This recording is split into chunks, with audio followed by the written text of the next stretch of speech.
नमो अरहंताणम नमो अरहंताणम नमो अरहंताणम। भगवान बुद्ध राजकुमार अवस्था में थे, जा रहे थे।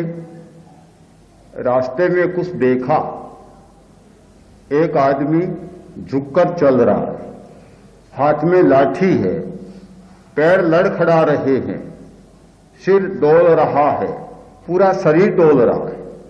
देखा और अपने साथी से पूछा, कौन है ये? बूढ़ा है, ऐसे क्यों चलता है? शक्ति चुक गई, शक्तियां समाप्त हो गई। तो क्या मैं भी ऐसा बूढ़ा बनूंगा? कि निश्चित बनेंगे, जिएंगे तो, मर जाएंगे तो काम तमाम है, जिएंगे तो बूढ़ा तो बनना ही होगा। ये तो दुनिया का नियम है, हर आदमी को बूढ़ा बनना होगा, आप भी बनेंगे। उन्हें बोधि प्राप्त हुई, वैराग्य हुआ, उसमें कई निमित्त बने। एक निमित्त यह बूढ़े का दर्शन भी है। बूढ़े का दर्शन हुआ और वैराग्य को उद्दीपन मिला। बूढ़ापा सचमुच बुरा माना जाता है, अच्छी दृष्टि से नहीं देखा जाता। न बूढ़ापा अच्छी दृष्टि से देखा जाता, न बूढ़ा आदमी अच्छी दृष्टि से देखा जाता। दोनों ही बहुत आदरास्पद नहीं है। बुढ़िया चल रही थी, झुकी हुई और कूप निकल गई, ऐसे झुककर चल रही थी। तो कुछ मन चले युवक मिले, पूछा कि माँ जी क्या खोज रही हो? क्या खोज रही हो आज? क्या गुम हो गया? क्या खोज रही हो? हमें बताओ, हम भी ढूंढ दें, सहयोग करें तुम्हारा।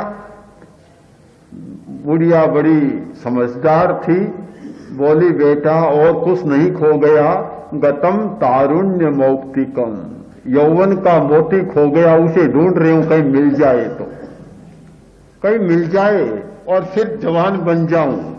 आदमी के मन में चिर युवा रहने की भावना, आकांक्षा बहुत लंबे समय से रही है और आज भी इस दिशा में सोचता है कि बूढ़ापा न आए, सदा यौवन बना रहे।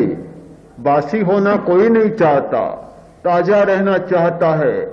आदमी को ताजा फल चाहिए, ताजा रोटी चाहिए, ताजा साग चाहिए, ताजा मक्खन चाहिए, सब ताजा चाहिए, बासी नहीं चाहिए, फ्रेश, बिल्कुल ताजा, सद्यस्त। बासी काम का नहीं। तो ये आकांक्षा रही है कि बूढ़ापा न आए। मरने की तो नहीं है, मरने की अपेक्षा तो बूढ़ा होना ही अच्छा समझता है कि बूढ़ा भले हो जाऊं, मरूं नहीं। पर दूसरे नंबर में बूढ़ापा अच्छा नहीं लगता कि जीवूं तो युवा, चिर युवा रहूं। इसीलिए चिकित्सा के क्षेत्र में कायाकल्प की विधियां खोजी गई। कायाकल्प कर लिया जाए जिससे कि बूढ़ा आदमी जवान फिर बन जाए। कायाकल्प एक प्रक्रिया है, एक प्रयोग है आयुर्वेद का, कायाकल्प। मदन मोहन मालवीय ने किया था कायाकल्प, और भी बहुत सारे लोग कायाकल्प की विधि में जाते थे। और आज मेडिकल साइंस में भी इस पर बहुत खोज हो रही है कि बूढ़ापे को रोका जा सके। अनेक विधियां इसके लिए चालू है कि बूढ़ापा न आए। इतना क्या बुरा है बूढ़ापा? बुरा क्या है? जितना बुरा माना जाता है शायद उतना बुरा तो नहीं है, किंतु मनुष्य के निषेधात्मक दृष्टिकोण ने बूढ़ापे को बहुत बुरा बना दिया है। जब अपना दृष्टिकोण निषेधात्मक हो जाता है और अपनी अनुपयोगिता, अपने आप आदमी प्रमाणित कर देता है तो सचमुच बुढ़ापा बहुत बुरा बन जाता है। ये सही बात है, इसमें कोई संदेह नहीं किया जा सकता। ये दुनिया का एक नियम है कि अनुपयोगी बना और निकम्मा बना।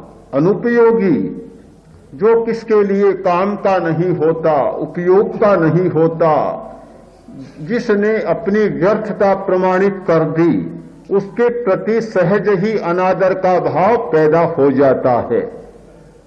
आपने कहानी सुनी होगी, बहुत प्रसिद्ध कहानी है टोकरिए के नाम से। टोकरिया आदमी बूढ़ा हो गया, बहुत कमाता था, बहुत प्रिय था, पूरे परिवार का पालन पोषण भरण सब कुछ करता था। बूढ़ा हो गया और उसने अपने आप को बूढ़ा मान लिया, काम से हट गया। अब जब काम सामने नहीं रहता तो 20 वर्ष बाद बूढ़ा होने वाला 20 वर्ष पहले ही बूढ़ा हो जाता है। काम आदमी को बूढ़ा नहीं होने देता। आज का एक वैज्ञानिक सिद्धांत है कि मस्तिष्क को सक्रिय रखा जाए, आदमी बूढ़ा नहीं बनेगा। मस्तिष्क का उपयोग न किया जाए, काम न लिया जाए, आदमी जल्दी बूढ़ा बन जाएगा। बहुत गहरा संबंध है हमारे मस्तिष्क के साथ, हमारे जीवन का, हमारी आयु का मस्तिष्क के साथ बहुत गहरा संबंध है। जीवन और मृत्यु दोनों मस्तिष्क के साथ जुड़े हुए हैं। पुराने जमाने में कुछ और बातें मानी जाती थी, आज ये बात मस्तिष्क के साथ जुड़ गई। हमारा एक कार्य चल रहा है आचार्य के भाष्य का। आचार्य सूत्र का भाष्य लिखा जा रहा है। आचार्य में एक सूत्र है, अपंग च खलु आयुयम, मनुष्यों की आयु अल्प होती है, कम आयु में मर जाते। कारण बताए हैं कि श्रोत्र इंद्रिय परिहीन हो जाता है, चक्षु इंद्रिय परिहीन हो जाता है, इंद्रियों की शक्तियां कम हो जाती है और आदमी थोड़ी आयु में मर जाता है। बड़ा अजीब सा लगता है कि इंद्रियों की शक्ति कम होने का और जल्दी मरने का संबंध क्या है? क्या संबंध है? बात को समझ में नहीं आती। ये कहा जाए कि हृदय कम काम करता है, गुर्दा कम काम करता है, लीवर कम काम करता है, तब तो अल्प आयु की बात समझ में आती है। पर इंद्रियों की शक्ति कम हो जाए, आदमी जल्दी मर जाता है, इसे समझने में बड़ी कठिनाई है, किंतु बहुत गहरी बात है। और गंभीर चिंतन के द्वारा बात समझ में आई कि इंद्रियों की शक्तिकार आयु का बहुत बड़ा संबंध है। फिर कुछ खोजा गया तो पता चला कि हृदय पहले नहीं मरता, श्वास तंत्र पहले नहीं मरता, पहले मस्तिष्क की कोशिकाएं मरती है। जब तक मस्तिष्क की कोशिकाएं नहीं मरती, चाहे हृदय की गति बंद हो जाए, चाहे फेफड़ा काम करना बंद कर दे, लीवर काम करना बंद कर दे, गुर्दा काम करना बंद कर दे, आदमी मरेगा नहीं। मरेगा तब जबकि मस्तिष्क काम करना बंद कर दे। सारा संचालन होता है मस्तिष्क के द्वारा, सारे संदेशों का विनिमय मस्तिष्क के द्वारा होता है, सारे निर्देश मस्तिष्क के द्वारा दिए जाते हैं। चाहे हृदय काम करता है, चाहे फेफड़ा काम करता है, आखिर नियंत्रण कौन करता है, कंट्रोल कौन करता है? मस्तिष्क ही तो करता है। इसीलिए मस्तिष्क वैज्ञानिक मानते हैं कि जब सुनने की चेतना, सुनने की शक्ति, देखने की शक्ति, सूंघने की शक्ति, ये सारी शक्तियां अपना काम करना बंद कर देती हैं, मस्तिष्क की कोशिकाएं निष्क्रिय बन जाती हैं, तब कहीं आदमी मरता है।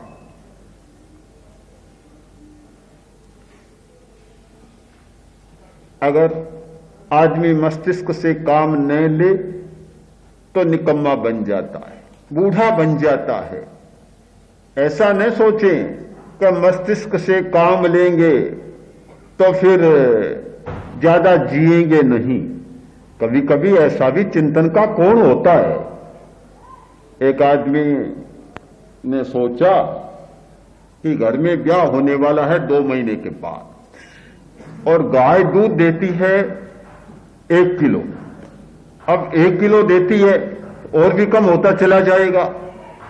और 2 महीने बाद शादी है, दूध कम मिलता है, तो ऐसा करूं कि गाय को दूहना बंद कर दूं, तो 2 महीने बाद एक साथ सारा 60 किलो दूध एकदम मिल जाएगा।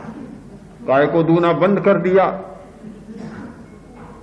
अब जब समय आया, गाय को दूहने बैठा, बर्तन लिया, दूहने बैठा तो बूंद भी नहीं टपक रही है। सोचा तो था कि 2 महीने बाद एक साथ 60 किलो दूध मिल जाएगा, पर जो था वही सूख गया। गाय को तो दूहते चले जाओ तो गाय दूह देगी, दूहना बंद कर दो तो जो है वह भी सूख जाएगा। यह हमारा शरीर, हमारा मस्तिष्क, इसका दोहन करते चले जाओ तो ये काम देते चले जाएंगे। ये सोचो कि अभी काम नहीं लेंगे, आगे जरूरत पड़ेगी तब एक साथ काम ले लेंगे, तो काम जो कर रहे हैं वह भी सारा बंद कर देंगे।